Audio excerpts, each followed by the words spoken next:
Tu te rappelles Land First Quest? Si tu espères encore me faire le gag des adaptations, c'est raté. Déjà parce que la bande dessinée d'origine ne s'intitule pas Land First Quest, mais Land First 2-3, donc il n'y a pas moyen de confondre les titres. Ensuite parce que la bande dessinée, au moment où on a vu la série, je l'avais lue trop longtemps auparavant pour en garder des souvenirs plus précis que quelques détails et le fait d'avoir bien aimé. Et malgré ça, la tentation de la comparaison avec l'œuvre d'origine a parasité mon expérience de visionnage de la série animée plus qu'elle n'aurait dû. C'est tout? Non, il existe un manga, enfin un franga, adapté de Land First 2-3 qui s'intitule bien Land First Quest, mais je ne l'ai jamais eu entre les mains et j'ignore totalement si la série animée est ou non l'adaptation fidèle de ce franga, qui est donc lui-même une adaptation de la BD d'origine. C'est tout? J'ai relu la BD après avoir vu la série. Je ferai un petit topo dessus à la fin si tu veux comme on a fait pour Cyber Six, mais je te dis, il vaut mieux considérer la série animée comme une œuvre indépendante. C'est toi qui commences. D'accord. Je vais le dire tout net, j'ai vraiment adoré Land First Quest. Le style de la série m'a beaucoup plu et la plupart de ses partis pris ont complètement fait mouche sur moi. Par-dessus tout, j'ai senti, et je l'avais pas autant senti dans une série française depuis Code Lyoko, que les auteurs et les producteurs ont vu les choses en grand avec ce dessin animé. Il a des ambitions dont il se donne clairement les moyens. Pourtant, cette série est obscure. Elle n'a pas de page Wikipédia au moment où nous préparons cette vidéo, pas de page sur Planète Jeunesse, très peu d'occurrences sur internet depuis l'année de sa production, 2013. Elle est traitée comme une simple anecdote dans l'histoire de l'animation et est très largement ignorée par tout le monde. Serait-elle simplement dédaignée par comparaison à l'œuvre d'origine? Moi qui n'ai pas lu Land First 2-3, je ne pourrais pas trop dire si... Ah, je crois que je comprends où tu voulais en venir. Continue, tu avais l'air inspiré. Que des séries comme Collège Rhinovélos puissent tomber dans l'oubli au fil des décennies, ça me paraît plutôt compréhensible. Mais qu'une série comme Land First Quest soit devenue tabou en l'espace de 6 ans, ça m'interpelle. Même Valérian, pourtant elle aussi très librement adaptée d'une BD très appréciée, a pu gagner ses lettres de noblesse. Même Troll 2-3, pourtant adapté de la même franchise que Land First Quest, est mieux référencé. Comme si nul n'osait parler de Land First Quest. Eh bien j'ose pour dire que la série est parfaite et qu'il n'y a rien à lui reprocher. T'es sûr que t'exagères pas un peu? Seulement d'un certain point de vue. D'un certain point de vue? La série a des défauts, car comme le dit Mustang, La perfection n'existe pas. mais au fil du visionnage, presque tous les éléments de la série ont fini par faire partie des raisons pour lesquelles je l'appréciais. Les défauts de la série ont leur charme ou réussissent à avoir une contrepartie qui fait qu'on les remercie d'exister. Au final, il n'y a aucun élément de la série malgré lequel elle est bien. Pas même le graphisme? Cette CGI est quand même fort laide. Les personnages et les décors sont en plastique, les effets visuels dessinés en 2D par-dessus l'image en 3D font parfois une impression bizarre, et les couleurs sont criardes. C'est très laid, j'en conviens. Mais sérieusement, on s'y fait. On s'y fait quand l'œuvre parvient à nous transporter par-delà sa misérable apparence et nous montre sa vraie beauté qui vient de son cœur. Justement, il y a de la CGI dans La Belle et la Bête de Disney. C'est ce qui a le plus mal vieilli dans le film, avec la fumée pendant la scène de transformation. Il y en a pendant la chanson de Mrs. Samovar, et les commentaires audio expliquent que c'était le seul moyen de faire un beau travelling comme celui-là. Land First Quest exploite à fond cette possibilité des images de synthèse, et tant d'autres. Et ça, par contre, c'est très très beau. Mais pour parler de ça, il faudra d'abord décrire le style de la série, ce qui ne pourra se faire qu'une fois que tu nous auras résumé l'intrigue. Ok, mais je préviens tous les fans de la BD que le résumé que je vais faire, c'est celui des éléments de la série. On va partir du principe que les précisions apportées par la BD qui ne sont pas données dans la série n'ont pas cours dans la série. Nous sommes sur 3. Une planète d'heroic fantasy peuplée de créatures fantastiques telles des dragons de toutes sortes, des gramoches qui sont des sortes de petits aurochs, des pétors qui sont des sangliers mammouths qu'on ne peut faire avancer qu'en chantant, des poupoules qui sont des poupoules. Bref, ce n'est pas la Terre. Pourtant, à l'instar de la galaxie de Star Wars, cette planète est peuplée d'humains qui se partagent la vedette avec une autre espèce humanoïde semblable mais différente, celle des trolls. Mais ces humains ne sont pas comme nous. Ils naissent tous, enfin presque tous, avec un pouvoir magique. Un peu comme les mutants de X-Men, sauf que les habitants de Troie connaissent leur pouvoir dès la naissance apparemment. Selon la croyance et l'enseignement des sages, c'est le Mago-Amot, une créature mythique, qui décide des pouvoirs des humains pour réguler le destin du monde. Notre héros, Land First, est né avec le pouvoir de faire fondre le métal, ce qui le prédestine à devenir forgeron en dépit de son rêve de devenir chevalier. Mais le destin lui réserve une surprise. Un jour, un chevalier apporte à la petite forge de campagne où travaille Land First son épée qui s'est brisée sur la tête d'un troll. Lorsqu'il touche la garde de l'épée brisée, qui se révèle être en ivoire de Mago-Amot, Land First découvre qu'il détient le pouvoir absolu et que, muni de cette garde, qui est en fait un médaillon, il peut invoquer le souffle du Mago-Amot pour faire appel à n'importe quel pouvoir magique à condition de formuler son invocation correctement. C'est pas donné à tout le monde. Ne nous inquiétons pas pour le chevalier, il finira par admettre au fil de la série que Land First a davantage besoin du médaillon que lui n'avait besoin de son épée. Bref, muni du médaillon et accompagné de son père adoptif, le sage Nicolède, des filles du sage en question, Six et Essian, et de son troll apprivoisé Ebus, Landfeust voyage avec Mul, capitale de Troie, pour y apprendre à utiliser le médaillon. Car il le doit, posséder le médaillon ne suffit pas. Nicolette, Sixy ou Sion ne pourrait pas l'utiliser. Il faut être détenteur du pouvoir absolu, et comme tu l'as dit, c'est pas donné à tout le monde. Mais c'est pas donné à personne non plus. La seule autre personne rencontrée dans la série qui soit investie de cette potentialité est Thanos, le redoutable pirate. Non, rien à voir. Le Thanos de Landfeust est un pirate très puissant qui cherche à mettre la main sur un objet qui lui conférerait des pouvoirs divins. Rien à voir. Thanos pourrait bien être le seul être humain sur 3, à part Landfeust, à détenir le pouvoir absolu. En effet, quand Landfeust touche le médaillon pour la première fois, il a une vision partagée avec Thanos et aucun autre humain n'est appelé avec eux dans cette vision. Thanos semble n'avoir jamais douté que le destin l'avait élu lui aussi pour recevoir ce don. Mais ça pourrait être juste parce qu'il est mégalomane. On y reviendra. Même sans le pouvoir absolu, Thanos est redoutable. Son pouvoir à lui, c'est de se téléporter. Et il a une armée de trolls à son service ainsi qu'une lieutenante super entraînée, un devin et un dragon géant. Si Landfeust n'apprend pas à se servir du médaillon, Thanos finira tôt ou tard par s'en emparer pour conquérir le monde. C'est bien judicieux de la part des héros d'attirer un dragon géant et des pirates dans une grande ville comme Ekmul, du coup. Thanos essayait déjà de la conquérir avant d'être alerté sur l'existence du médaillon. Landfeust et sa bande sont donc autant un avantage pour la ville dans la lutte contre les pirates qui l'attaquent que la ville et sa garde sont une protection pour Landfeust et sa bande. Peut-être l'aurez-vous compris, à partir de l'épisode 2, la série aura une structure de série pas à suivre. Nos héros sont à Ekmul, les méchants la survolent et chaque épisode racontera une tentative de Thanos pour s'emparer du médaillon, plus ou moins entremêlée avec une sous-intrigue sitcom. Non, pas sitcom comme ça. À part dans un épisode, et pour le gag, la série est totalement exempte d'intrigue amoureuse. Ça surprendra sûrement beaucoup ceux qui connaissent la BD. Ou ça ne les surprendra pas du tout. Mais t'avais dit qu'il fallait considérer la série comme une œuvre indépendante. Pas que c'était facile à faire quand on a lu la BD d'abord. Franchement, vu à quel point le triangle, quadrilatère, polygone amoureux est un ressort scénaristique important dans la BD, c'est très difficile de s'empêcher de relever qu'il n'y en a pas dans la série, de relever que c'est rare dans une série française de ne faire aucune intrigue amoureuse, et de réfléchir aux conséquences de cette modification sur l'état d'esprit général. Tu commences à comprendre ce que je veux dire quand je dis que la tentation de la comparaison a beaucoup parasité mon expérience de visionnage. Bref, la série est construite un peu de la même manière que Code Lyoko du point de vue de la structure, la romance en moins. Et elle souffre, comme Code Lyoko, du syndrome d'essoufflement de fin de saison, avec 1 ou 2 épisodes peu inspirés vers la fin. Le pitch de base de la série évoquant celui d'une épopée, est-ce que cette structure ne réduit pas un peu son intérêt ? Absolument pas. C'est sûr, la progression de l'intrigue de fond n'est pas aussi maîtrisée que dans Scooby-Doo Mystère Associé. Mais dès lors qu'une série semi à suivre se met en tête d'avoir une part importante de sérieux, on regrette forcément qu'elle ne soit pas comme Mystère Associé. Or c'est à Code Lyoko que tu as comparé Landfeust Quest, et je rebondis en disant que je ne la comparerais pour ma part pas seulement à Code Lyoko, mais également à Sonic Boom. Car ce que la série pourrait envier à Mystère Associé en termes de maîtrise de l'écriture, elle le compense par sa maîtrise du mélange des styles. La série est aussi comique qu'épique, et je trouve que l'équilibre est parfaitement trouvé. Code Lyoko aussi a beaucoup d'humour. Code Lyoko a de l'humour surtout dans les dialogues, et l'humour ne concerne pas la partie action qui est toujours complètement sérieuse, ou à la rigueur comique façon Legolas et Gimli. Landfeust Quest, c'est un vrai mélange des deux extrêmes, davantage à comparer à One Piece. C'est parfois totalement du cartoon, parfois totalement de l'épopée, et on peut passer de l'un à l'autre en un instant sans créer une dissonance. La musique y est sans doute pour beaucoup. Oui, d'ailleurs le générique annonce complètement la couleur. Ça fait longtemps qu'on n'a pas montré un générique complet au cours d'une review. Nous ne résistons pas à la tentation de le faire cette fois-ci, car il est vraiment représentatif de cet aspect de la série.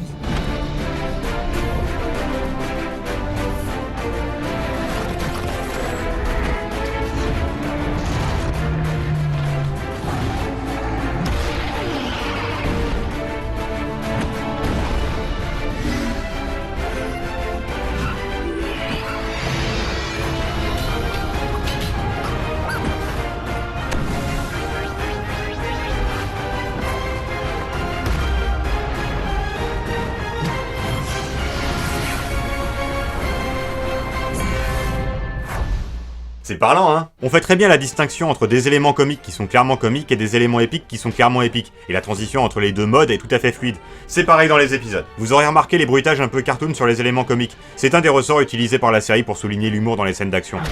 L'autre ressort majeur est que nul n'est épargné par le cartoon. Les fans de Mr. Mask font remarquer que tous les personnages prennent des gamelles de cartoon, sauf Tauros Bulba, qui est un méchant sérieux traité toujours sérieusement. Landfeust Quest ne souffre pas ce type d'exception. Fait notable, les personnages féminins ne sont pas épargnés et prennent les mêmes déculottés que les personnages masculins.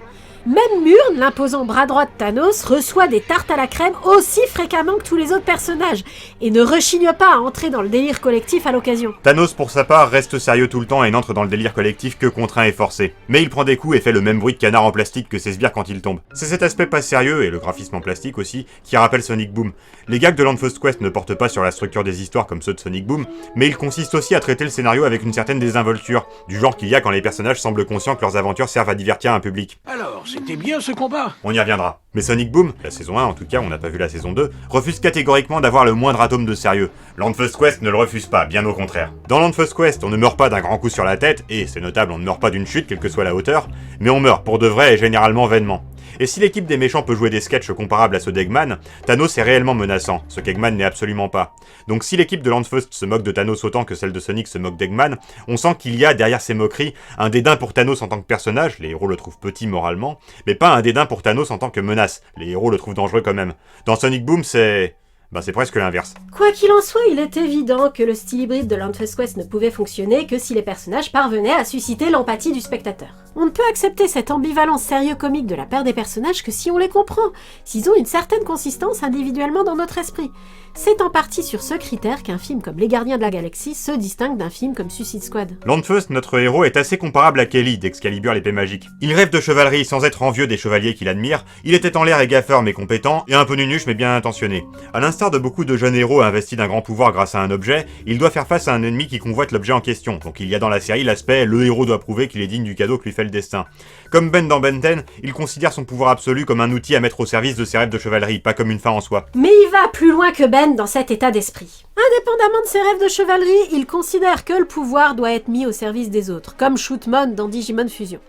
Ça fait partie de sa mentalité, inspirée sans doute en partie par l'idée qu'il se fait des codes de la chevalerie, mais aussi probablement par le fait que c'est comme ça que ça marche dans ce monde. Chacun a un pouvoir et dans le meilleur des cas, lui trouve une utilité dans la société. Ainsi, il ne rechigne jamais à mettre son pouvoir absolu au service de n'importe qui, même pour des futilités. Il n'hésiterait pas à le mettre au service de Thanos si c'était pour la bonne cause, et aurait accepté de le lui prêter ou de le lui céder si celui-ci ne lui avait pas bêtement révélé ses sombres desseins. Ne touche pas à ce médaillon! Pourquoi? Mais qu'est-ce que vous comptez en faire? Je l'utiliserai pour régner sur le monde de Troie! Jamais! Comme vous le voyez, même s'il est souvent désinvolte, Landfust a le sens de l'emphase et du dramatique. Ce trait théâtral, jamais, sera plus ou moins sa catchphrase au cours de la série. Même si le capitaine de la garde et champion en titre d'Ekmul, Loygood, reste son maître en la matière, cette attitude chevaleresque portera ses fruits. Landfust devient chevalier au cours de la série. Symptôme du rapport bizarre que le dessin animé entretient à sa continuité, sur lequel nous reviendrons, cette accession au titre de chevalier ne sera jamais remise en question, mais n'aura aucun impact sur la suite, et se fera d'ailleurs sans grande cérémonie.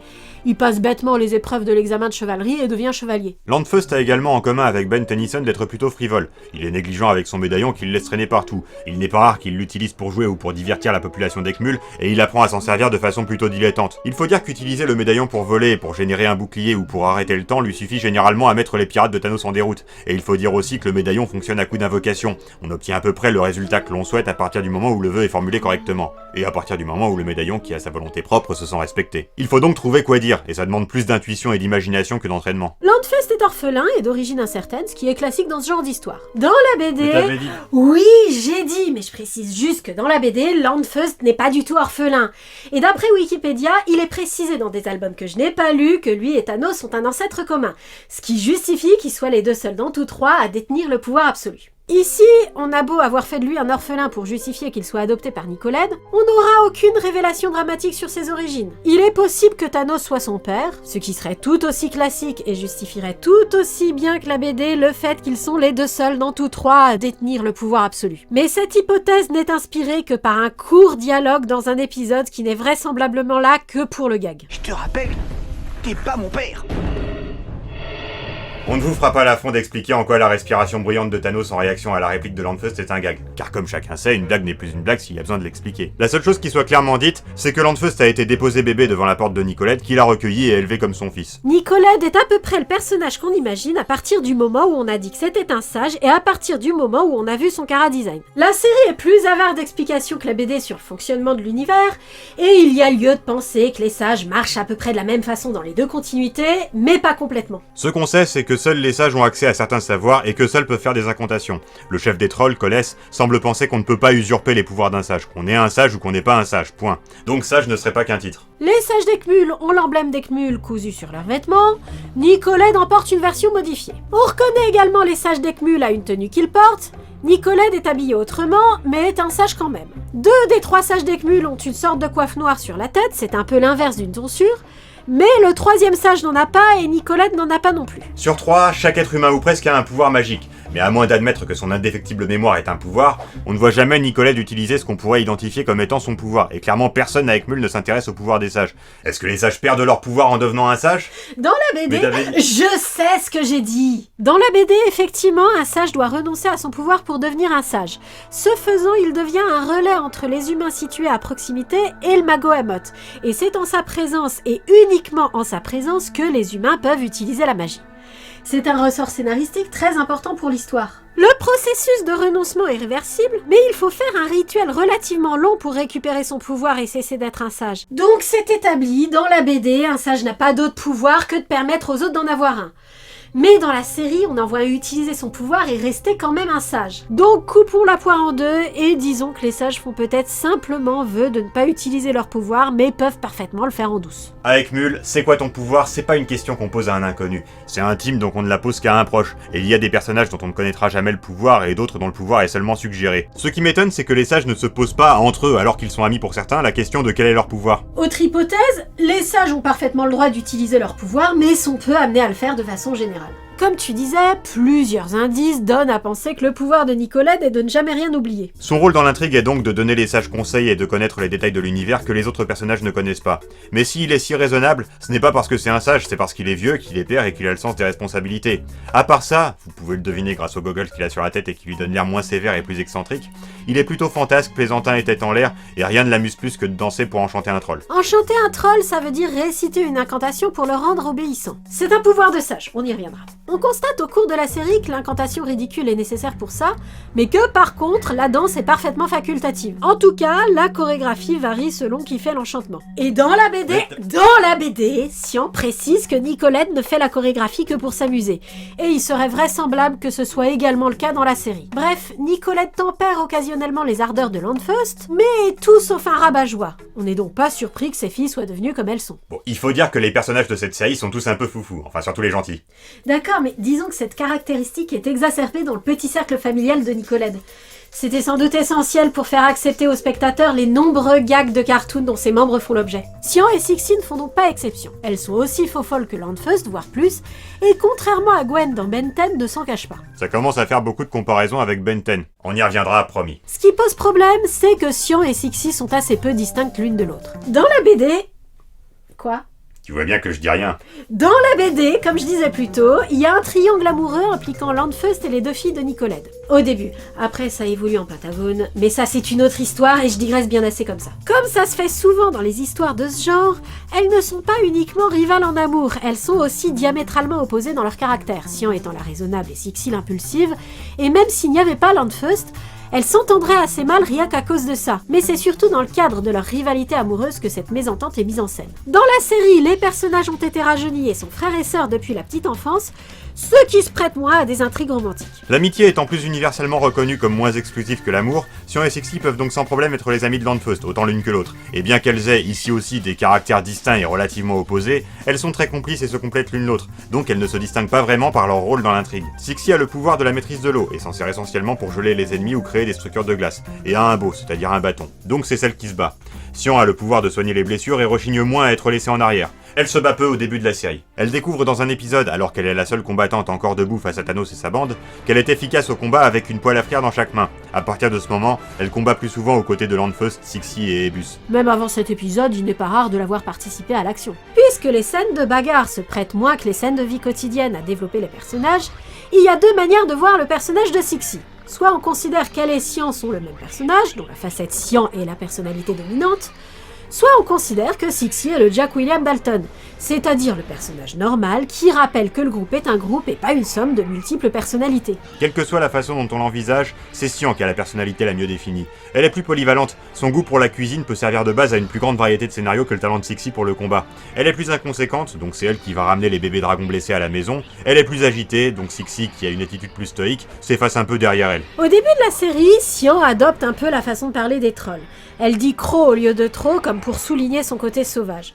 C'est trop mignon. C'est plus ou moins abandonné ensuite. Mais pour excuser que Sion soit le personnage le plus con, les auteurs en ont également fait le personnage le plus intelligent. Elle élabore les stratégies, et selon l'épisode, ça peut vouloir dire faire preuve de bon sens élémentaire et présenter ça comme la trouvaille du siècle, ou être réellement celle qui réfléchit alors que les autres foncent tête baissée. Donc, puisque Sion est à la fois la plus con et la plus intelligente, Sixie est juste un peu con comme tous les personnages de cette série, et juste raisonnablement intelligente comme Landfust. On pourrait dire qu'elle fait un peu double emploi avec lui, mais sans détenir le pouvoir absolu. La série lui trouve tout de même une utilité par le biais du personnage de Murn. Donc on en reparlera quand on évoquera Murn. À part ça, Sion et Sixie sont des filles.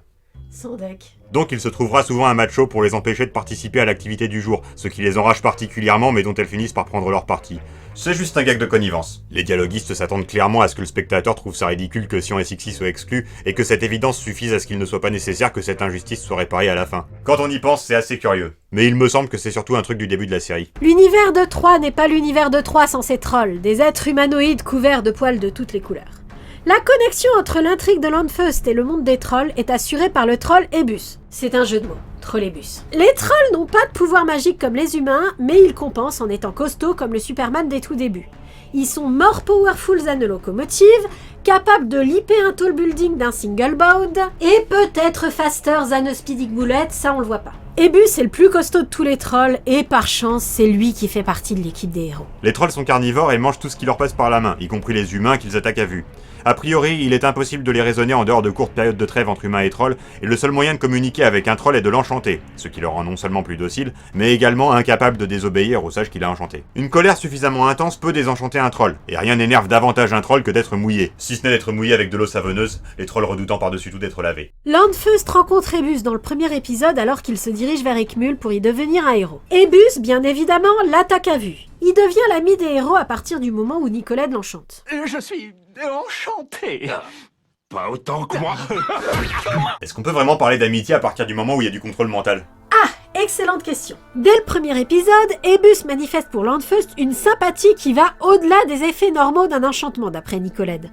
On constate dans l'épisode 3 que l'enchantement est toujours nécessaire pour qu'Ebus n'attaque pas les humains à vue. Il n'est jamais précisé que cet état de fait change, mais c'est quasi certain. Dans l'épisode 5, Ebus entre dans une zone qui annule la magie et il reste amical avec Landfust. Et dans le double épisode de fin, il est évident qu'Ebus n'est plus enchanté, mais il reste l'allié de Nicolette et sa famille. Il y a lieu de penser que la transition entre l'épisode 3 et l'épisode 5 s'effectue dans l'épisode 4, où Landfust, Sion, Sixie et Loygood, le champion d'Ekmul, sont reconnus trolls d'honneur par la communauté des trolls et où un processus de paix est engagé entre Ekmul et le village des trolls dirigé par Kolès, le frère d'Ebus. Kolès troll, cholestérol, c'est un jeu de mots. Tous les noms des trolls sont des jeux de mots. Dans la BD, tais-toi. Dans la BD apparemment oui, mais dans la série non. Thanos a à son service une armée de trolls blancs enchantés. Les deux principaux s'appellent Gruig et Grog. S'il y a un jeu de mots, je le comprends pas. En tout cas, c'est d'abord par le biais des trolls de Thanos qu'on se rend compte que les trolls parlent une sorte d'argot et utilisent des expressions typiques que les héros finissent par employer aussi de temps à autre. On va te cramocher, Ebus. On va te cramocher grave. Ebus en particulier utilise un cri de guerre, Code Ferdam, qui rappelle le Code Ferdam allemand, l'équivalent de Mondidiou, que les héros finissent par imiter aussi d'ailleurs. Ce genre de choses, ainsi que les quelques blagues sur le fait que c'est pas la taille qui compte, donnent à penser que la série ne cherchait pas à plaire qu'aux enfants. Tout au long de la série, l'équipe de Landfust tire sa force du fait d'être une équipe et de bénéficier des ressources d'Ekmul. Plusieurs fois, le plan de Thanos consiste à mettre l'un des membres de cette équipe étendue hors d'état, car chaque personnage est indispensable à sa façon. Le fait que Landfust ait l'esprit d'équipe est le facteur clé qui détermine sa supériorité physique et morale sur Thanos. Mais il faut bien reconnaître qu'Ebus joue le rôle du Superman dans cette équipe. Car il est non seulement très fort parce qu'il est un troll, mais il est aussi très fort pour un troll. Les trolls de Thanos, il les prend tous à lui tout seul et il les graboche grave. Il faut dire que les trolls de Thanos ne sont pas bien fins. Ils ont besoin d'une supervision. C'est Murn, le bras droit de Thanos, qui assure cette supervision. Son pouvoir, c'est de prendre l'apparence de quelqu'un d'autre, voire de quelqu'un qui n'existe apparemment pas. Mais ce pouvoir, elle l'utilise peu. Elle préfère l'action et le combat au corps à corps. Ça en fait donc l'adversaire désigné de Sixie. Épée contre bâton, ça fait une belle chorégraphie. Puis arrive l'épisode 13 où Murn se dit que quand même ce serait dommage de ne pas avoir une adversaire à sa mesure. Alors, vu que Sixie a du potentiel, elle décide de l'entraîner en douce en prenant une autre apparence. Mais depuis quand Sixie est moins douée que Murn pour la bagarre? Eh ben en fait, depuis le début. Ouais. Dès le premier épisode et plusieurs fois par la suite, Murn dit à Sixie qu'elle a du potentiel mais a encore beaucoup à apprendre. Effectivement, jusqu'à l'épisode 13, Murn perd toujours contre Sixie. Je dis contre Sixie avec des guillemets parce que, je le répète, les combats dans Land First Quest sont des combats d'équipe. Les personnages ne se battent jamais à 1 contre 1. Le combat début s'interfère avec celui de Sixie et de Land First, et en fait, lors des premiers duels, Murn a effectivement le dessus mais perd à cause d'un concours de circonstances. Je te l'accorde, c'est plutôt discret, et on ne voit la cohérence de cette sous-intrigue qu'au second visionnage. En tout cas, ce qui est sûr, c'est que cette histoire d'entraînement continue d'être prise en compte après le fameux épisode. Je me disais bien aussi que si cette histoire sortait du cul, alors l'épisode devrait être mauvais comme il l'est généralement dans ces cas-là. Or, cet épisode est tout à fait bon, et ça m'étonnait qu'on puisse travailler si sérieusement en étant si négligent sur la cohérence. Effectivement, c'est l'impression que ça faisait sur le moment, mais c'était une fausse impression. Cet épisode n'en est pas moins typique du rapport bizarre que la série entretient à sa continuité, tu l'évoquais tout à l'heure. La bible littéraire doit regorger de détails laissés implicites dans les épisodes, mais tout de même présents à l'esprit des scénaristes, ce qui fait que quand on les fait intervenir dans l'intrigue, ils paraissent sortir du cul. Je rangerais aussi dans cette catégorie le fait que Science découvre un talent pour se battre avec des poêles à frire au cours d'un épisode sur un concours de cuisine. Elle participait déjà à l'action avant, mais c'est vrai que se battre directement, qui plus est avec des poêles à frire, elle ne le fait qu'à partir de ce point. Auparavant, elle sautait sur les épaules des trolls pour leur taper sur la tête, et les seules fois dont je me souvienne où elle a eu des poêles à frire pour se battre avant l'épisode du concours de cuisine, soit elle n'avait pas trop l'occasion de les utiliser, soit elle était ensorcelée. Il y a quand même aussi des choses qui sortent effectivement du cul, et ne sont jamais vraiment réévoquées ensuite. Comme le fait que Thanos aurait un noble but derrière sa quête de pouvoir, le fait que Nicolette connaissait le vénérable en chef d'Ekmul par le passé, mais ne le tutoie que dans l'épisode où on le découvre et le vouvoie le reste du temps, alors que la série est française, ou encore le fait qu'Ebus était en fait à la recherche de sa mouche de compagnie dans l'épisode 1, laquelle mouche n'est évoquée que dans un épisode et n'intervient ni avant ni après. Et il y a aussi des choses un peu bizarres, comme l'un des sages d'Ekmul qui était déjà vieux quand Nicolette était jeune. Ah, et des choses redondantes. Par exemple, les trolls gardent précieusement dans leur village un piment spécial qui donne un bon goût à la cuisine. Par 2 fois, les héros doivent en voler, et chacune de ces 2 fois, on a l'impression que c'est la première fois qu'ils en entendent parler. Retour sur Murn. Avec cette histoire d'entraîner Sixie, elle s'inscrit dans la tradition des seconds du grand méchant moins méchant que le grand méchant. Elle a la classe, mais ça ne l'empêche pas d'être régulièrement ridiculisée et de recevoir des crottes de mouche dans les cheveux. Oh, ça me dégoûte! Vous n'avez pas encore enlevé toutes les crottes!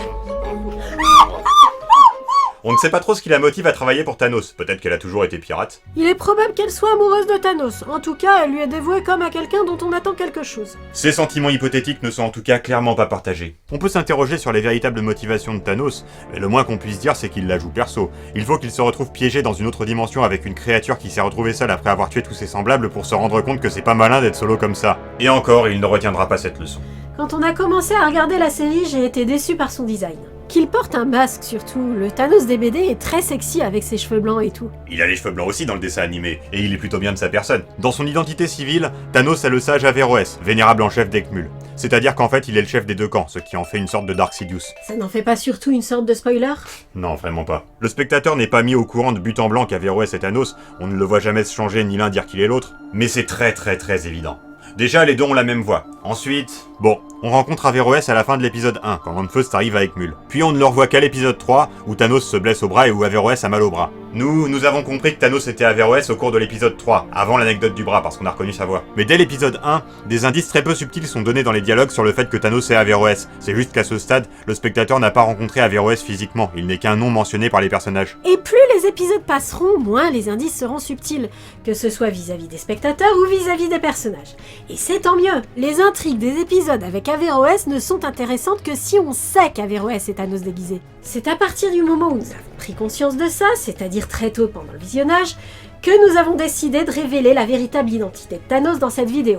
Et ce que la série elle-même finisse par le révéler ou non. Averroès ne procède généralement qu'à des arbitrages mineurs, mais les décisions qu'il prend dans le cadre de ces arbitrages sont toutes absolument stupides et mettent Ekmul ou le médaillon ou les deux à la merci de Thanos. Le scénario paraît donc très niais si on n'est pas conscient dès le départ qu'Averroès agit sciemment dans les intérêts de Thanos, c'est-à-dire les siens. S'il est si peu subtil, pourquoi aucun personnage ne grille que c'est lui, Thanos? Il y a évidemment de la vérité fausse numéro 5 à l'œuvre. Nous qui sommes spectateurs d'une fiction, nous savons que si Thanos porte un masque, c'est parce qu'on le reconnaît très son. Partant de cette idée, il ne peut être qu'un personnage qu'on connaît, ce qui nous alerte sur le fait que ça ne peut être qu'Averroès. Pour Land First, il porte peut-être un masque simplement parce qu'il qu'il est moche en dessous. Les personnages ne manifestent jamais l'intention de lui retirer son masque. Et de toute façon, on constate dans l'épisode de l'échange de corps qu'il est difficile à enlever. Mais plus important encore, les personnages ne comprennent pas qu'Averroès est Thanos parce que c'est le style de cette série. Les personnages sont un peu bêta comme ça. Donc Averroès pourra être aussi peu subtil qu'il veut, même Nicolette ne comprendra pas qu'il est Thanos alors que celui-ci le lui avoue presque. Cet aspect de la série est à comparer au déguisement de la Team Rocket dans Pokémon ou celui des super vilains qui visitent la Tour de Guet dans Justice League Action. Oui, rappelons-le, la série assume tout autant son extrême épique que son extrême cartoonerie. Pourtant, au cours de la série, on peut se demander si les héros n'ont pas en réalité compris qu'Averroès est Thanos. Les autres personnages se méfient de lui, et même s'il ne manifeste pas une convoitise particulière pour le médaillon, personne ne le laissera y toucher. C'est parce que même si personne ne soupçonne qu'Averroès est Thanos, tout le monde voit bien qu'il est pas sympa. Et Nicolette le sait plus que n'importe quel autre personnage. Lui et Averroès étaient amis dans leur jeunesse. C'est Nicolette qui aurait dû devenir vénérable en chef d'Eckmul, mais il a été trahi par Averroès qui l'a fait bannir d'Eckmul pendant 20 ans. Averroès cachait déjà son bras gauche dans ses vêtements à l'époque. Oui, et déjà à l'époque, personne ne savait que son pouvoir c'était de se téléporter. Le fait qu'Averroès cache son bras gauche attire l'attention sur le fait que le bras gauche de Thanos est comme pétrifié. Il peut quand même s'en servir, et il cache son épée dans une sorte de canon d'avant-bras qui fait peut-être partie de son membre en pierre. Ce bras fait du bruit quand il bouge et on ne saura jamais pourquoi il est comme ça. Je parierais sur un accident de téléportation. Moi, je parierais sur le résultat d'un rituel qui lui permet de conserver son pouvoir malgré le fait d'être un sage, ce qui expliquerait pourquoi personne n'a jamais soupçonné qu'il avait un pouvoir. Mais pourquoi il veut conquérir Eckmul en tant que Thanos alors qu'il pourrait se satisfaire d'être le chef d'Eckmul en tant qu'Averroès ? Parce qu'il a pas l'esprit d'équipe. En tant qu'Averroès, il doit partager le pouvoir avec les deux autres sages, Plouminte et Bascréant. Minute, pourquoi c'est Plouminte qui lit le texte de loi alors qu'il est manifestement aveugle ? Son pouvoir, c'est peut-être de lire malgré le fait d'être aveugle. Ce qui voudrait dire que les sages ont un pouvoir, donc il est parfaitement normal que Thanos ait à la fois des pouvoirs de sage et un pouvoir d'humain, et qu'il est parfaitement anormal que personne ne sache que son pouvoir c'est de se téléporter. Si on reprend l'idée que Thanos est le père de Landfust, on pourrait se dire qu'Averroès n'a pas l'air bien vieux. Mais en admettant qu'il avait 25 ans avant que Nicolette soit bannie, ça lui fait au moins 45 ans. Sans compter que Nicolette avait déjà vieilli physiquement quand il a recueilli Landfust par rapport au moment où il a été banni. Comme vous le voyez, le fait de savoir qu'Averroès est Thanos permet de se poser des questions sur l'univers de la série. Il permet également de remarquer qu'Averroès a les yeux des deux couleurs du médaillon, orange et violet. Le médaillon a une face claire, orange, et une face obscure, violette. Si c'est la face obscure qui est pointée lorsque Landfust invoque le souffle du magot Amott, le sort qui en résulte est connoté négativement. Je répète, c'est une question de connotation, pas une question d'effet. Si Landfust utilise la face obscure pour lancer un sort qui lui crée un double pour s'entraîner, ce sera un double maléfique. On suppose qu'avec la face claire, ça aurait été un double bénéfique. Ainsi, je dirais que la couleur des yeux d'Averroès symbolise une ambivalence. Il y a moins d'orange que de violet, mais tant qu'il y aura de l'orange, ça voudra dire qu'il y a encore du bon en lui. Il révèle à Landfust qu'il veut le médaillon parce qu'il sait depuis toujours qu'un grand danger menace Troie, et que quand il viendra, seul lui, Thanos, pourra l'arrêter. À quoi Landfust lui répond qu'à ce moment-là, ils feront équipe. Car c'est ça son problème à Thanos, il n'a pas l'esprit d'équipe, c'est toujours tout pour lui et rien pour les autres. C'est pour ça qu'il n'envisage pas d'accomplir sa destinée autrement qu'en conquérant Troie. Si on prend au sérieux cette histoire de protéger la planète contre une menace à venir, c'est ça la différence clé entre Landfust et Thanos qui fait que l'un est digne du pouvoir absolu et l'autre pas. En plus de Murne et des trolls, Thanos a un autre serviteur. Un petit homme dont le pouvoir est de voir au loin. On ne lui connaît pas d'autre nom que Vigie. Il n'y a rien de spécial à dire sur lui, mais là, on entre de plein pied dans la catégorie des personnages secondaires qui sont relativement nombreux. Il y en a quelques-uns comme Frida, la marchande de légumes par exemple, qui interviennent ponctuellement dans les épisodes et sur lesquels il n'y a pas beaucoup plus à dire que Vigie. Mais il y en a 5 qui se distinguent davantage. Le chevalier d'Or-Azur, Stentor le crieur public, Scamoth le voleur, Loygood le capitaine de la garde et champion d'Eckmul, et Colès le frère d'Ebus. On a déjà parlé de Colès. Le chevalier d'Or-Azur a en commun avec Colès d'avoir une sorte de progression psychologique dans la série. C'est à lui qu'appartenait le médaillon, et il va progressivement accepter de le prêter à Landfust jusqu'à ce que celui-ci n'en ait plus besoin, et le faire accepter à son père, qui n'apprécie pas qu'Or-Azur ait perdu l'héritage familial. Il devient donc l'allié de Landfust, ce que Thanos ne comprend pas. On n'oublie pas que la série est sur l'esprit d'équipe. Or-Azur est typique de la série. Il est très prétentieux et affabulateur, mais c'est aussi un combattant vraiment redoutable, contre lequel nul n'a aucune chance à 1 contre 1 sans pouvoir. Il n'en est pas moins très prétentieux et affabulateur, et rechigne initialement à livrer un combat dont il n'est pas sûr de sortir vivant. Initialement. Ce n'est jamais clairement dit dans la série, mais c'est très fortement sous-entendu, Or-Azur n'a pas de pouvoir magique, ce qui, dans sa rhétorique, semble être une caractéristique générale des nobles. Dans les BD, c'est dû au fait qu'il provient des baronnies, la magie y est interdite. Quand Sion épouse Or-Azur à la fin de la première série d'albums, elle se voit interdire d'utiliser son pouvoir pour quelque raison que ce soit. Par contre, je ne sais pas si les natifs des baronnies sont sans pouvoir, ou s'ils s'interdisent tout simplement d'en utiliser. Je n'ai lu que l'Enfeuse de Troie et cet aspect des choses n'y est tout simplement pas précisé.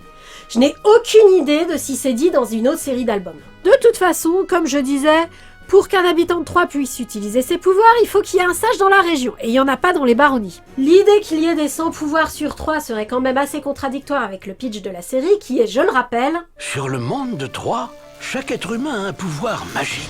Et peut-être que si personne ne demande à Averroès quel est son pouvoir, c'est parce qu'il prétend être le même genre d'homme qu'Horazur. Il y a effectivement une entourloupe de ce genre avec Thanos dans les BD. Mais j'ai du mal à croire qu'on puisse devenir un sage sans être en lien avec la magie du Mago Amot. Donc j'ai du mal à croire que ce soit ça son prétexte pour ne pas dire que son pouvoir c'est de se téléporter. Quoi qu'il en soit, cette caractéristique, d'avoir la personnalité d'un nul qui fait semblant d'être badass alors qu'il est réellement badass, Horazur la partage avec le capitaine Loygood. Loygood, le capitaine de la garde et champion d'Eckmul, est encore plus typique de la série qu'Horazur. Regarde autour de toi, champion. Ça fait mal. Peu m'importe, sache que s'il ne reste qu'un seul combattant, je serai celui-là. Alors dans ce cas-là, je me rends. C'est un héros. Aux allures de nulos déguisé en héros. Oui, on finit par savoir ce que c'est que son pouvoir, mais on ne le voit l'utiliser que dans un épisode. Le reste du temps, pour se battre, il se sert uniquement de sa force physique hors du commun, il est assez fort pour faire du sport avec les trolls, et de ses qualités de meneur d'homme. On n'oublie pas que la série est sur l'esprit d'équipe. En effet, Loygood et sa garde sont totalement indispensables au succès des héros. Comme son nom l'indique, il est d'alignement loyal bon. Il obéira toujours à la loi, donc à Averroès, mais toujours à contre-cœur quand la loi est injuste. Et est satisfait que le criminel lui échappe quand il approuve son crime. Malgré Averroès, c'est un allié indéfectible pour Landfust. Stentor et Scamoth, les deux derniers personnages secondaires que nous évoquerons, parlent aux spectateurs. Surtout Scamoth. Stentor, c'est à cause de son pouvoir. Il a une voix grave pour parler doucement et une voix très aiguë qui, elle, porte très loin. C'est ça son pouvoir. Il est donc crieur public et quand il crie, il s'adresse généralement au public, c'est-à-dire à la caméra. Il annonce l'attaque des pirates de Thanos en début d'épisode, ce qui arrive très souvent. Eh oui, encore. Scamoth, le voleur, n'a pas de raison de parler aux spectateurs, c'est juste son truc à lui. Son pouvoir, c'est de devenir invisible pendant 30 secondes, après quoi il doit rester visible au moins 30 secondes avant de redevenir invisible. Il est donc voleur. Les habitants d'Eckmul semblent considérer que c'est son métier et l'accepter tel qu'il est. C'est un maillon de la société comme un autre, ce qui n'empêche pas Loygood de l'arrêter quand il le peut. Et il parle aux spectateurs. Je vais détruire Eckmul. Ce grossier pillard cache son fabuleux trésor à bord de son vaisseau dragon. Allez, Dans une salle protégée par une lourde porte d'acier et une horde de trolls féroces. voyons des trolls féroces. En dépit du graphisme assez moche, l'univers est intéressant visuellement et suscite des questionnements. Les habitants de Troie ont des habitudes géométriques très différentes des nôtres. Leurs poupoules pondent des œufs trapézoïdaux, et le triangle est la figure géométrique de base pour la fabrication d'objets, que ce soit le papier, les livres, le mobilier, la vaisselle ou le textile. Comme on l'a dit précédemment, la série exploite à fond les possibilités des images de synthèse, que ce soit pour les mouvements de caméra ou pour le respect des modèles. On relève peu d'erreurs d'animation. Nous avons relevé en tout et pour tout 2 erreurs techniques dans la série. La première est simplement une non-adéquation entre l'image et le dialogue, et l'autre est... ça. Obéis-moi. Au moment où je vais triompher. On ne peut pas nier que c'est globalement très maîtrisé. Et tout n'est pas laid. Les titans en particulier, qui sont des créatures artificielles fabriquées à partir de monuments, sont vraiment magnifiques. Et c'est pas étonnant qu'ils figurent dans le générique. Malgré ça, je reste assez peu fan des parties pris graphiques. Les effets en 2D sur les images de synthèse ne me paraissent pas très jolis. Les cheveux des personnages sont des blocs de plastique peints posés sur leur tête, et ces espèces de séquences façon transformation de Magical Girl lorsque les héros utilisent leurs pouvoirs ou leurs attaques spéciales sont passablement ridicules, et cassent le rythme, surtout celle de Sixi qui est particulièrement lente. Je ne suis pas d'accord. La gestion de la musique en fait des temps de respiration plutôt bienvenus pendant les scènes d'action. J'oserais même dire surtout celle de Sixi, qui fait le même effet que quand on arrive au sommet d'une montagne russe avant de tomber d'un coup. Comme dans Ben 10, les scènes de baston sont parfois longues, mais contrairement à Ben 10, je ne me suis jamais ennuyé devant. Comme Ben 10, contrairement à Ben 10, tu ferais pas un peu une fixette sur Ben 10 ?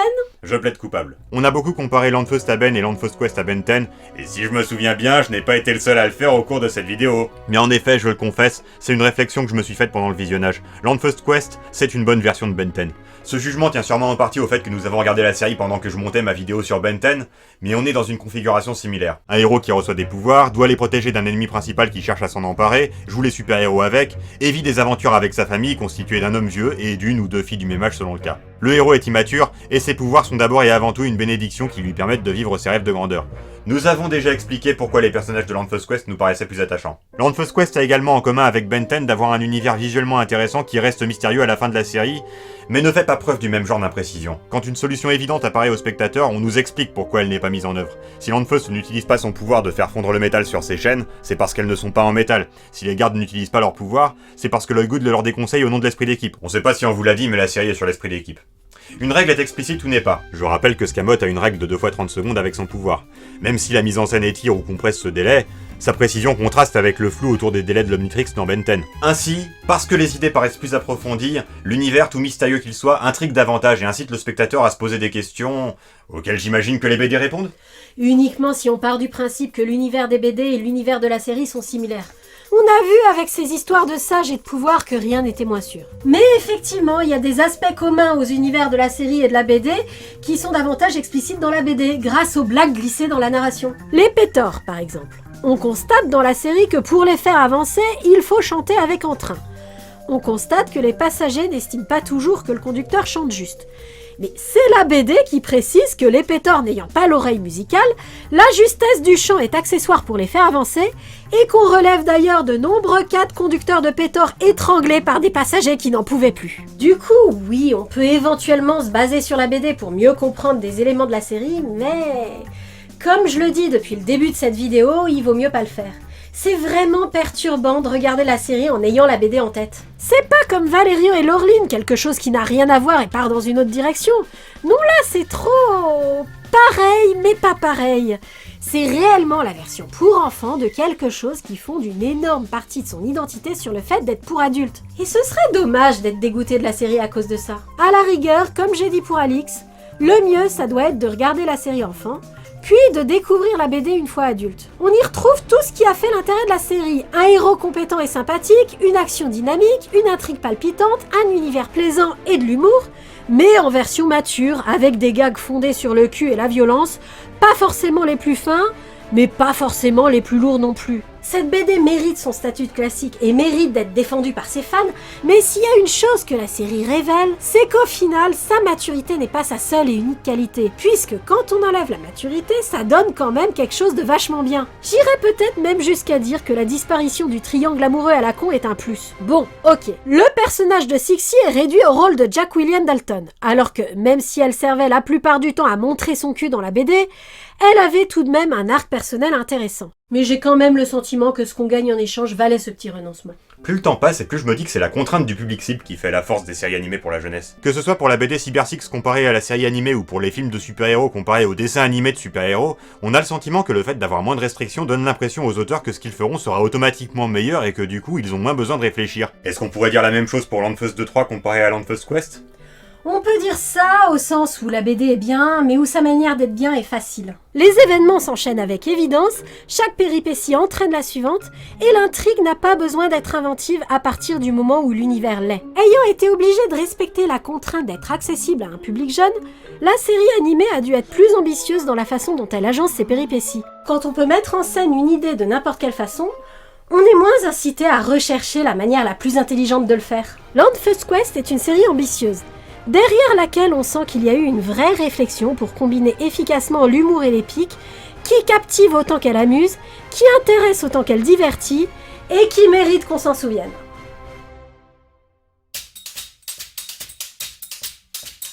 Il y a un truc que j'ai toujours voulu te demander. C'est bien comme métier, méchant. J'adore tailler la route en solo. Comme ça, je rencontre des gens mortels dans les auberges de jeunesse. Tracanus pullus, quisquere, calcium, brachiosolus, troll, troll, troll, troll, troll, troll. Mais c'est un criminel recherché, et je suis un Green Lantern obéissant, donc je vais l'amener sur Oa. Tu as laissé ta moto derrière toi quand la police t'a arrêté. Alors, je suis venu payer ta caution. Regardez les gamins, j'ai trouvé une boîte de conserve. Tu vas faire un vol plané, tas de ferraille. J'ai un peu mal à la gorge. À mon avis, j'ai dû attraper froid hier soir. Y a des montagnes russes et une plage dans le jardin. Du bétail dans la ville, le boulevard sans le purin. Vraiment?